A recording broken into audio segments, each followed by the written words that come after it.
Are things finally going right for the Atlanta Falcons? Now, there's been news that's recently come out that says it might be, and the Falcons' fortune might be getting a little bit better and better. And in this video, I'm going to break down what is this amazing news for the Atlanta Falcons, but what this means for them in the offseason going forward. Now, the big news of today is that the Aaron Rodgers era in New York is officially over. Per ESPN, I'm going to read you this tweet.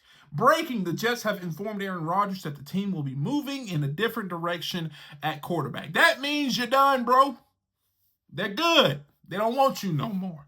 Now, what does this mean with the Atlanta Falcons, and how does this impact their season going forward? Now, looking at the Jets, if they're getting rid of Aaron Rodgers, what does this mean? They need a quarterback. But this may be a little bit more difficult than a lot of people are saying. Right now, there are two, maybe three good NFL draft prospects at quarterback. That's Cam Ward, that's Shedeur Sanders, and that is Jackson Dart. He has Rosen in the Senior Bowl, so they're putting him in that top 15. I don't think he is, but just hypothetically for this situation.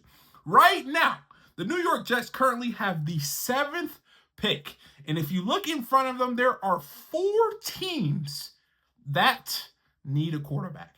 So you're just doing it by the math. There's 3 players, three potential prospects available at quarterback. There's 4 teams in front of the Jets.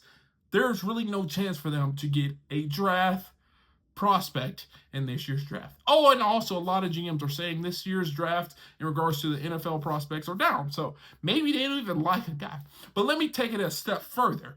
There are some other big news that came out, and it's the fact that the Los Angeles Rams are willing to trade Matthew Stafford for the 3rd overall pick. Now, this came out in many sources, but it mostly was spearheaded by Colin Cowherd, and I'll read you this tweet.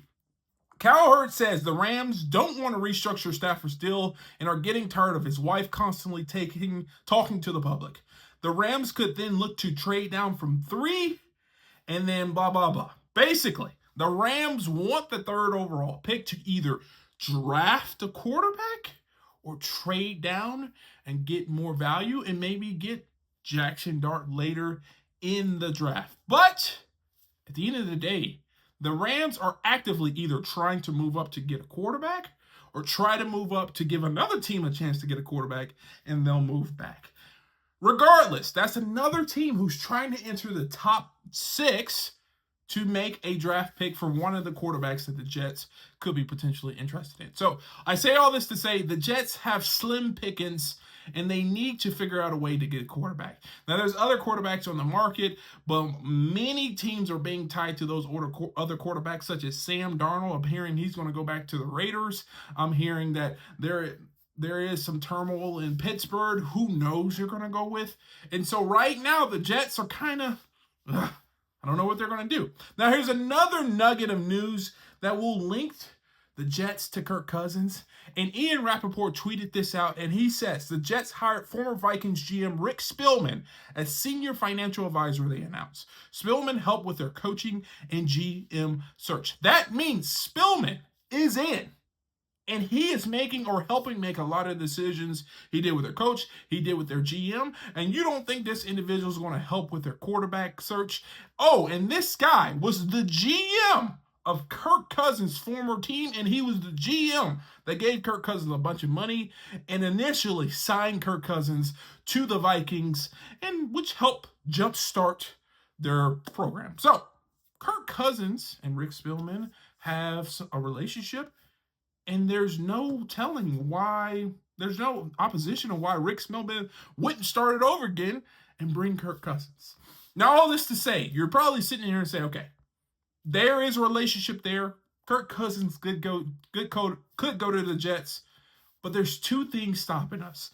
Number 1, it's this wave trade deal. And number 2, it is Kirk Cousins' no trade clause basically on his contract. Now, here's why I would say hold the phone. Because Kirk Cousins thinks he has all the leverage in this situation, but the Atlanta Falcons could basically show his bluff. So Kirk Cousins has a no-trade clause, like I said. And then he wants to basically get waived, and then he chooses the next place to go. He's also come out and said he has a lot left in the tank. He wants to play. He still wants to win. And here is the interesting part about that. Let's just say Kirk Cousins says, I'm not being traded anywhere. I'm not waiving my no trade clause. You are going to have to cut me. If I'm the Atlanta Falcons, I would hold his bluff and say, look, okay, you don't want to go anywhere. You don't want to waive your no trade clause. Just sit behind Michael Penix. Therefore, you are limiting Kirk Cousins the ability to play in the future.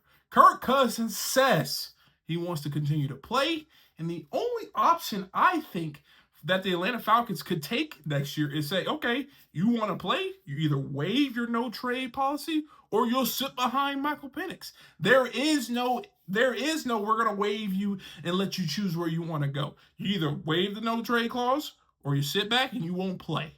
And because of that, if Kirk Cousins is really wanting to play, which I think he legit is, he may think about, him and his agent may think about waiving that no trade clause and going into a situation where he knows the person, a financial, not financial, but an advisor in the situation.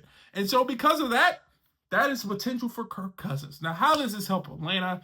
Not only will they potentially get draft capital back, probably a conditional 7th, but they will get rid of the Kirk Cousins just terrible contract. Now, I think they will have to end up, if they're able to trade him and if Kirk Cousins agreed, they will end up having to pay some of the difference. But anything at this point off that Kirk Cousins contract value will help the Atlanta Falcons. And to be honest, looking at the situation now, Kirk Cousins could go to the Jets. And if he does, and if he's traded there, that will help the Atlanta Falcons out tremendously. And that's why I say it might be their lucky day, and things are looking up for the Falcons. But if you agree or disagree, leave a comment down below. Let me know. And if you want to see more videos like this, check this one out right here. And like always,